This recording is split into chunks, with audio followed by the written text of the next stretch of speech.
Que alegria, que prazer estar junto com você outra vez. Este é o nosso 20º encontro estudando a série As Revelações do Santuário. No estudo de hoje, continuamos no lugar santo do santuário, não mais falando sobre o altar de incenso e os pães da proposição, mas sobre o candelabro. Jesus é a verdadeira luz que ilumina o mundo e a vida do cristão. Pela palavra de Deus, aprendemos hoje sobre o Espírito Santo. Em nosso encontro de número 17, quando tratamos sobre a oração, eu me lembro de ter dito a você que a oração deve ser feita a Deus, o Pai, em nome do Deus Jesus, que é o Filho, sob a intercessão do Deus Espírito Santo. Lembra disso? Claro que sim. O Deus Espírito Santo é um dos membros da divindade, juntamente com Deus o Pai e com Deus o Filho. Tanto que quando Jesus estava prestes a subir para junto do Pai, algumas poucas semanas após sua ressurreição, Jesus prometeu aos discípulos o Espírito Santo como Consolador. Interessante que a expressão que Jesus usou para falar de um outro Consolador foi uma expressão que significa outro igual e não outro diferente. Outro igual porque o Espírito Santo é Deus eterno, tanto quanto o Pai e tanto quanto o Filho. Parece difícil de entender, mas é possível quando descobrimos que no plano da redenção cada um deles desempenha e assume uma função especial e específica. Uma das muitas provas de que o Espírito Santo também é Deus, assim como o Pai e o Filho, está no episódio envolvendo Ananias e Safira, bem no comecinho da história da igreja cristã. Ananias e Safira se propuseram a dar uma oferta para o Senhor. Só que na hora de entregar a oferta, ambos mentiram sobre o valor da oferta. Então Pedro disse para Ananias: por que encheu Satanás o teu coração para que mentisses ao Espírito Santo? Não mentiste aos homens, mas a Deus. Está em Atos no capítulo 5 e no verso 4.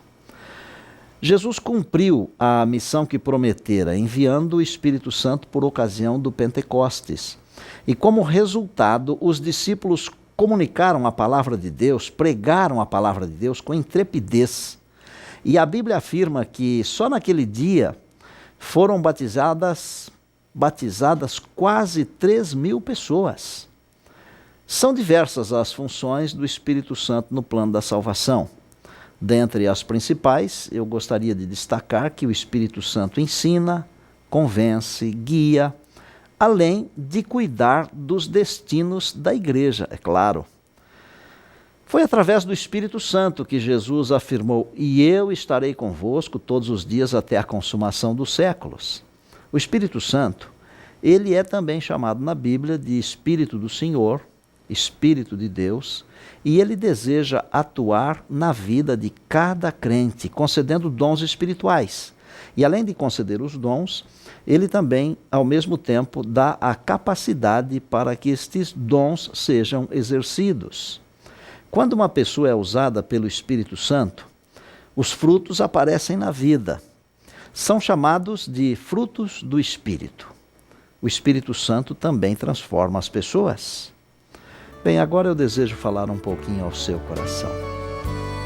Pelo fato de estarmos vivendo nos últimos dias da história deste mundo, significa que vivemos nos tempos dos maiores enganos. Satanás sabe que pouco tempo lhe resta, por isso ele está bramando como um leão, procurando alguém para devorar. Seria impossível resistir ao mal, não fosse a influência do Espírito, influência poderosa na nossa vida. Para concluir este assunto de hoje, eu quero dizer a você que o Espírito Santo deseja guiá-lo em toda a verdade, fazer você lembrar tudo aquilo que já ouviu sobre Deus.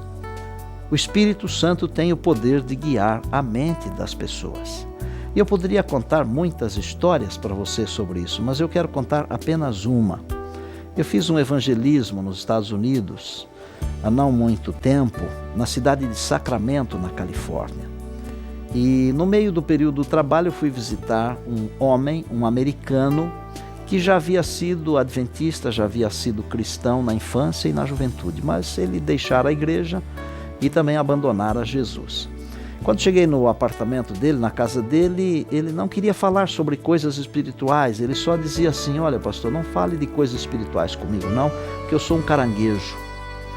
E eu fiquei com aquilo na cabeça, a conversa demorou bastante. Finalmente eu estava orando a Deus em minha mente, pedindo que Deus me ajudasse a convencê-lo de que ele também deveria ser salvo, né? E então o Espírito de Deus falou comigo. E eu disse: Dave, eu concordo que você é um caranguejo. Você poderia me dizer uma coisa? Pois não, pastor. Você já comeu carne de caranguejo? Eu faço aqui um parênteses para dizer que nós não usamos os frutos do mar, porque eles são perniciosos para a nossa saúde física e espiritual. Fecho parênteses. E ele respondeu: sim, pastor, já comi. Como é que é a carne do caranguejo? Eu disse: a carne do caranguejo é tenra, macia. E eu interrompi e disse: pois é, você é um caranguejo de verdade, mas dentro de você existe um coração. E Deus vai levar você por causa dessa carne tenra e macia que tem no seu coração. Deus ama você por causa disso. Encurtando bem a história, mas encurtando bem mesmo. Eu batizei aquele moço, aquele senhor, e hoje ele é um cristão feliz, porque eu concordei com ele dizendo: você é um caranguejo. E o Espírito de Deus me mostrou um jeito de falar com ele de uma maneira que ele pudesse entender. E ele entendeu. Eu penso que nesse momento deveríamos todos, você e eu, deveríamos orar a Deus, pedindo-lhe que nos encha com o seu Espírito Santo, para que sejamos vencedores. E olha, se for este o desejo do seu coração, de pedir ao Espírito de Deus que tome posse de você, do seu coração, da sua mente, da sua vida, ore comigo agora. Querido Deus e nosso Pai eterno, louvamos o Teu nome porque podemos contar sempre com a presença do Deus Espírito Santo para nos guiar e cuidar da nossa vida. Ensina-nos, Senhor, a fim de que ouçamos a voz do Espírito quando nos falares. Transforma a nossa vida.